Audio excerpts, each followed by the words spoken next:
उषा का सगा बेटा सुनील और बहू कीर्ति उन्हें उनके सौतेले बेटे के साथ छोड़कर जा रहे होते हैं। बेटा, तेरी जब कमाई बढ़ जाएगी कम से कम तब तो मुझे तू लेने आ जाना। हाँ हाँ माँ, क्यों नहीं। चलो भी, अब कितना लेट कर दिया है, टैक्सी इंतजार कर रही है बाहर। हाँ हाँ चलो।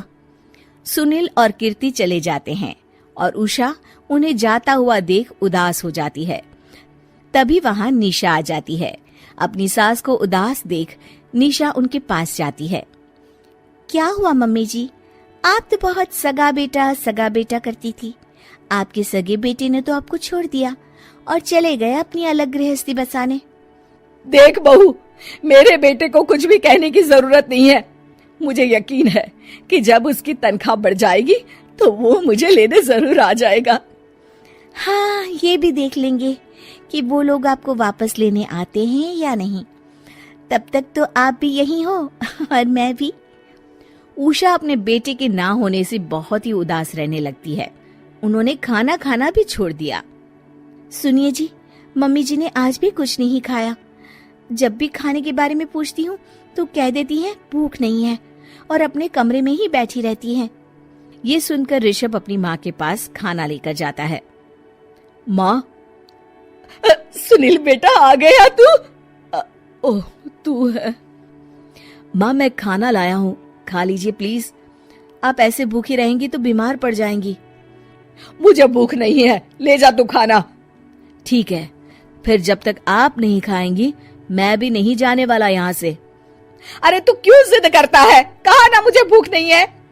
अरे मम्मी जी, आप खा भी लीजिए ना, ये कितने प्यार से आपको खिला रहे हैं, उसकी तो कदर कर लीजिए कम से कम। अरे तू क्यों बीच में हमेशा अपनी टांग अड़ाती है? ठीक है, लाओ दे दो। कम से कम खाने के बाद तुम दोनों तो इस कमरे से जाओगे। उषा खाना खा लेती है और ऋषभ और निशा ये देखकर खुश हो जाते हैं। चलो, कम से कम माँ ने खाना तो खा लिया। उषा एक दिन सुनील को फोन मिलाती है। हेलो बेटा सुनील, तू घर मिलने आ जाना बहू को लेकर। कितने दिन हो गए, बहुत मन कर रहा है मेरा। हाँ हाँ ठीक है माँ, ऑफिस में बहुत काम है, टाइम मिला तो आ जाऊंगा। सुनील फोन काट देता है। हेलो सुनील बेटा। सुनील की बात सुनकर उषा उदास हो जाती है। तभी वहां ऋषभ आ जाता है। माँ, ये देखो, मैं जलेबी लाया हूँ तुम्हारे लिए, तुम्हें बहुत पसंद है ना?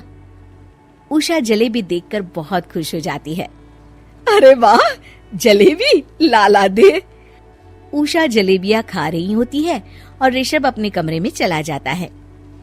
देखा मम्मी जी, आपका ये कितना ख्याल रखते हैं, और प्यार सगे और सौतेले से नहीं आका जा सकता।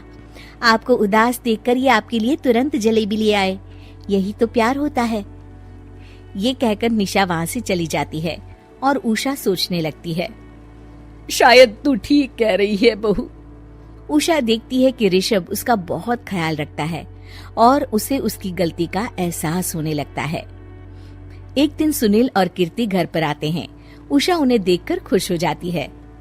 और माँ, कैसी हो? अरे बहुत अच्छी हूँ। ऋषभ और बहू मेरा बहुत ख्याल रखते हैं। वैसे मुझे नहीं लगा था कि तू आएगा बहू के साथ।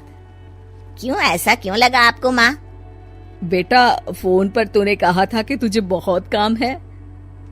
हाँ माँ, पर मुझे ये भी तो पता था ना कि मेरी माँ इंतजार कर रही होगी मेरा। ना बेटा ना, मैं तो इंतजार नहीं कर रही थी, मैंने तो उम्मीद ही छोड़ दी थी। सुनील को ये देखकर अजीब लग रहा होता है कि उसकी माँ ऋषभ से अब बहुत अच्छे से बात कर रही होती है और उसके आने की उनको कोई खास खुशी भी नहीं होती है। अपनी माँ का ध्यान न पाकर उसे थोड़ी सी जलन महसूस होती है। माँ, ये देखो मैं क्या लाया हूँ, साड़ी तुम्हारे लिए। हाँ बेटा, अच्छी है साड़ी तो। अच्छी है तो फिर आप आज इसे पहनो और फिर कहीं घूमने चले जाते हैं। बेटा, ऋषभ ने भी मुझे साड़ी दी थी, आज तो मैं वही पहनूंगी। तेरी दी हुई साड़ी फिर कभी पहन लूंगी। सुनील को अब बहुत ही ज्यादा जलन हो रही होती है। उसे समझ नहीं आता कि अपनी माँ का ध्यान फिर से कैसे वो अपनी तरफ खींचे। रात हो जाती है और उनके जाने का वक्त आ जाता है। माँ, चलो अपना सामान बांधो और हमारे साथ चलो। कीर्ति ये सुनकर चौंक जाती है। ये क्या कह रहे हैं आप? हम सासू माँ को लेने थोड़ी ना आए थे। अरे तुम चुप हो जाओ। माँ चलो जाओ, अपना सामान बांध लो। आप मेरे साथ आ रही हो, मैंने कह दिया तो कह दिया। अरे पर बेटा, तेरी तो तनख्वाह कम है, मैं तुझ पर बोझ नहीं बनना चाहती। अरे मुझ पर बोझ नहीं हो माँ, बस आप चलो ना, मैं लेकर ही जाऊंगा आपको। नहीं बेटा, अब मैं नहीं आना चाहती। मैं तो अब ऋषभ और बहू के साथ ही रहूंगी। ये सुनकर ऋषभ चौंक जाता है। ये क्या कह रही हो माँ? हाँ बेटा, मैं कहीं नहीं जाने वाली अब। माँ, अब सच में नहीं जा रही? नहीं बेटा, मैं तो तेरे पास ही रहूंगी अब, और जो प्यार मैं तुझे नहीं दे पाई वो सब दूंगी बेटा। ऋषभ और उसकी माँ गले मिलते हैं और निशा